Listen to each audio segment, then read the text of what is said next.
Praise the Lord.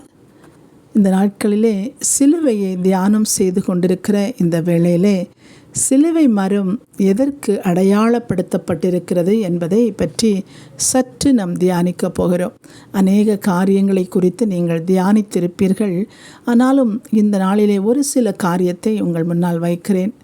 சிலுவை மரம் எதற்கு அடையாளம் என்று சொல்லி பார்த்தீர்கள் என்று சொன்னால், சிலுவை மரம் வந்தபடினால தான் கிருபை இந்த பூமியிலே வந்தது என்பதை நாம் அறிந்து கொள்ள வேண்டும். சிலுவை மரம் இல்லை என்றால் கிருபை பூமிக்கு வந்திருக்காது. கிருபை இல்லை என்றால் இந்த பூமியிலே மனிதன் வாழ முடியாது.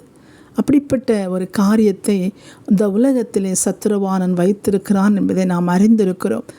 ஆதலால் இந்த சிலுவை மரம் ஒவ்வொரு மனிதனுக்கும் தேவனுடைய அளவற்ற கிருபையை தந்திருக்கிறது. அப்போ கிருபையை பெறுவதற்கு சிலுவை மரம் ஒரு அடையாளம் என்பதை நாம் அறிந்து கொள்ள வேண்டும். அப்போஸ்தலர் புஸ்தகத்தில் 10ஆம் அதிகாரம் 39 வாசிங்கன்னா, சிலுவை மரம் கொலை செய்யப்படுவதற்கென்று சொல்லி அது தெரிந்தெடுக்கப்பட்ட மரம் என்று சொல்லி நம்ம பார்க்கிறோம். ஆனால் அந்த சிலுவை மரம் வந்தபடினால தான், அதிலே கர்த்தராகிய இயேசு கிறிஸ்து மரித்தபடினால தான் இந்த உலகத்திலே கிருபை நமக்கு வந்து கிடைத்தது என்பதை நாம் அறிந்து கொள்ள வேண்டும். இரண்டாவதாக, தேவனுக்கும் மனிதனுக்கும் இருந்த அந்த இடைவெளியை அது ஒன்று சேர்த்தது என்பதை நாம் அறிந்து கொள்ள வேண்டும். ஆதாமும் ஏவாளும் தேவனோடு கூட இருந்தார்கள். சர்ப்பத்தினாலே தேவனை விட்டு விலகி போனபடினாலே மனிதன் தேவனை விட்டு விலகி போனான். அந்த உறவை ஒன்று சேர்க்கும்படியாக இஸ்ரவேல் ஜனங்களுக்கும் புற ஜாதியாருக்கும் இடையே இருக்கிற அந்த காரியத்திலே தேவனை எல்லா இடங்களிலும் ஆராதிக்கலாம், தேவன் எல்லாருக்கும் சமமானவர், இந்த உலகத்திற்கு அவர் தேவன் என்பதை அறிமுகப்படுத்தும்படியாய் புறஜாதியாராயிருந்த நம்மை தேவனுக்கும் மனிதனுக்கும் இடையிலே ஒன்று சேர முடியாதிருந்த நம்மை அவரோடு ஒன்று சேர்த்தது இந்த சிலுவைதான் என்பதை நாம் அறிந்து கொள்ள வேண்டும்.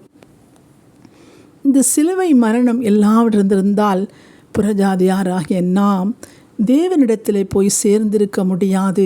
இது எவ்வளவு பெரிய ஒரு காரியத்தை தேவன் செய்திருக்கிறார். அப்போ மனிதனையும் தேவனையும் ஒன்று சேர்ப்பதற்கு சிலுவை மரம் ஒரு அடையாளமாக இருந்தது என்பதை நாம் அறிந்து கொள்ளலாம். மூன்றாவதாக, அந்த சிலுவை மரம் ஒரு அன்பின் அடையாளம். தன் ஜீவனையே கொடுத்து மனிதனை நேசிப்பதற்கு ஒரு அடையாளம். தன் ஜீவனை கொடுத்து ஒருவனும் கெட்டு போகாமல் எல்லோரும் நித்திய ஜீவனை அடையும் பொருட்டு இவ்வளவாய் உலகத்தை அன்பு கூர்ந்தேன். இவ்வளவா என்று சொன்னால் தன் மரணத்தை, தன் ஜீவனையே கொடுத்து இந்த உலகத்தை அன்பு கூர்ந்தேன் என்று சொல்கிறார் பாருங்கள்.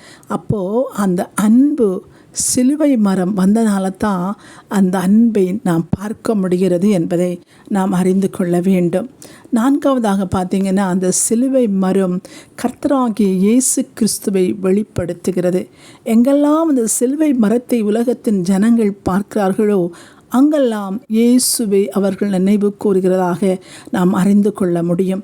இந்த உலகத்தில் எந்த திசையிலும், வானத்திலேயோ பூமியிலேயோ மனிதர்களுக்கு மத்தியிலேயோ எந்த இடத்தினாகிலும் சிலுவையை அவர்கள் பார்ப்பார்களானால் இயேசு கிறிஸ்து உடனடியாக அவருடைய உள்ளங்களிலே, அவருடைய எண்ணங்களிலே உதிக்கிறதை நாம் பார்க்க முடிகிறது. அப்போ சிலுவை என்பது இயேசு கிறிஸ்துவை வெளிப்படுத்துவதற்கு ஒரு அடையாளமாக இருக்கிறது. அது மாத்திரமல்ல, சிலுவை என்பது கிறிஸ்தவர்களை அடையாளப்படுத்துகிறதாய் காணப்படுகிறது. யாரெல்லாம் தேவனுடைய பிள்ளைகள் என்பதை அந்த சிலுவை அடையாளப்படுத்துகிறது. பாருங்கள், ஒரு ஆலயத்துக்கு போனாலோ, ஒரு கன்னியாஸ்திரிகளையோ, ஒரு சர்ச்சில் உள்ள ஃபாதர்ஸையோ பார்க்கும்போது இவர்கள் கிறிஸ்தவர்கள் என்கிற அந்த அடையாளத்தை அந்த சிலுவை மரம் கொடுக்கிறதை நாம் பார்க்க முடிகிறது. அது மாத்திரமல்ல, அந்த சிலுவை மரம் எதனால் செய்யப்படுகிறது என்று சொல்லி பார்த்தால், அந்த சிலுவை மரம் செய்யப்பட்ட அந்த மரத்தினுடைய பெயர் டாக் ட்ரீ என்று சொல்கிறாங்க. அதாவது நாய் மரம் என்று சொல்லி நம்ம பார்க்கிறோம்.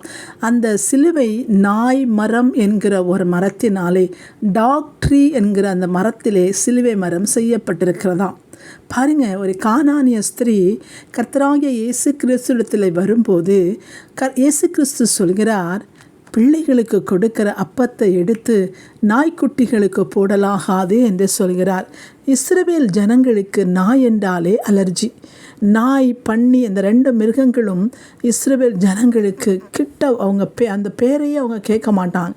அவ்வளவு வெறுக்கிற ஒரு மிருகமாய் அது காணப்படுகிறது. பாருங்கள், நம்முடைய கர்த்தராகிய இயேசு கிறிஸ்து மரங்களையும் செடிகளையும் புல்பூண்டுகளையும் தேவன் தாயே கர்த்தர் கனிதரும் விருட்சங்களை உருவாக்கின தேவன் தன்னுடைய ஜீவனை கொடுக்கும்படியாய், இந்த உலகத்து மனிதனுக்காக தன் ஜீவனை கொடுக்கும்படியாய் தெரிந்தெடுத்த மரம் டாக் ட்ரீ, நாய் மரம் என்று சொல்லப்படுகிறது.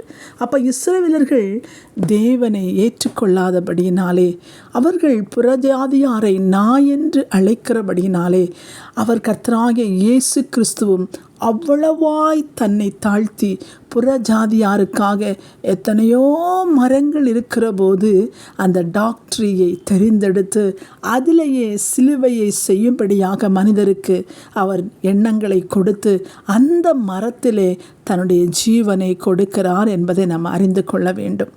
புறஜாதியாருக்காக ஜீவனை மாத்திரம் கொடுத்ததல்ல, புறஜாதியாருக்காக இரத்தம் மாத்திரம் சிந்தினது அல்ல, அவமானங்களிலும் மிகவும் மோசமான அவமானத்தை தேவன் அந்த டாக்டரியிலே அவர் பெற்றுக்கொண்டார். இஸ்ரவேல் ஜனங்கள் வெறுத்த அந்த நாய் மரத்திலே, இஸ்ரவேல் ஜனங்கள் எந்த மிருகத்தை வெறுத்தார்களோ அதே பேர் கொண்ட அந்த நாய் மரம், அந்த டாக்டரியிலே தேவனாகிய கர்த்தர் நமக்காக, புறஜாதியாராகிய நமக்காக, அவர் உங்களுக்காக நான் வந்தேன் என்று சொல்லும்படியாய் நம்மோடு அவரை இணைத்து கொண்டு அந்த சிலுவையிலே அவர் தொங்கினார் என்பதை நாம் பார்க்க முடிகிறது. தேவ பிள்ளைகளாகிய நாம் நம்முடைய கர்த்தராகிய இயேசு கிறிஸ்து சிலுவையை ஏன் தெரிந்தெடுத்தார் என்று சொன்னால், ஒரு நகரம், புதிய எருசலேம் பரலோகத்திலிருந்து இறங்கி வரப்போகிறது. அது எப்படிப்பட்டது என்பதை நாம் வெளிப்படுத்தல் கடைசி அதிகாரத்தில் நம்ம வாசிக்கிறோம். அப்படிப்பட்ட அந்த மேன்மையுள்ள நகரத்தில் நம்மை கொண்டு சேர்க்கும்படியாய் அவர் அந்த நாய் மரத்திலே புறஜாதியாராகிய நமக்காக, இந்த உலகத்தின் ஜனங்களுக்காக, யாரெல்லாம் அவரை நோக்கி பார்க்கிறார்களோ அவர்கள் பரலோக ராஜ்யத்தை சேர்ந்து கொள்ளும்படியாய், பரலோக ராஜ்யத்தை வந்து அடையும்படியாய் இப்படிப்பட்ட அவமானங்களெல்லாம் அவர் சுமந்தார் என்று சொல்லி பார்க்கிறோம். தேவ பிள்ளைகள் உலகத்தில் வருகிற அவமானங்களை அற்பமாய் துரத்திவிட்டு தேவன் நமக்காக வைத்திருக்கிற அந்த புதிய எருசலேமின் மகிமையை பார்த்து நாம் ஓடுவோம். தேவனாகிய கர்த்தர் அதி சீக்கிரத்திலே வரப்போகிறார். உங்களுக்கும் எனக்கும் அந்த நகரத்திலே அவர் இடம் வைத்திருக்கிறார். ஏனென்று சொன்னால், நம்மை அங்கே சேர்க்கும்படியாய் இந்த பூமியிலே அற்பமாய் எண்ணப்பட்ட அந்த டாக்டரியிலே எனக்காக உனக்காக தொங்கி ஜீவனை கொடுத்திருக்கிறார் என்பதை அறிந்து கொள்ள முடியும். நாட்களில் தேவ செய்தியை கேட்கிற பிள்ளைகள் தன்னை தாழ்த்தி தேவ அன்பிலே நாம் பெருக பெருக பெருக தேவ ஆசீர்வாதம் மகிமை இந்த பூமியிலே நாம் வாழும் வரை அவர் நம்மை காத்துக்கொள்வார். புதிய எருசலேமுக்கு நம்மை அழைத்து செல்வார். கர்த்தரோடு இணைந்திருங்கள். சிலுவை மரத்தை குறித்து தியானியுங்கள். கர்த்தர் உங்களை ஆசீர்வதிப்பாராக. ஆமேன்.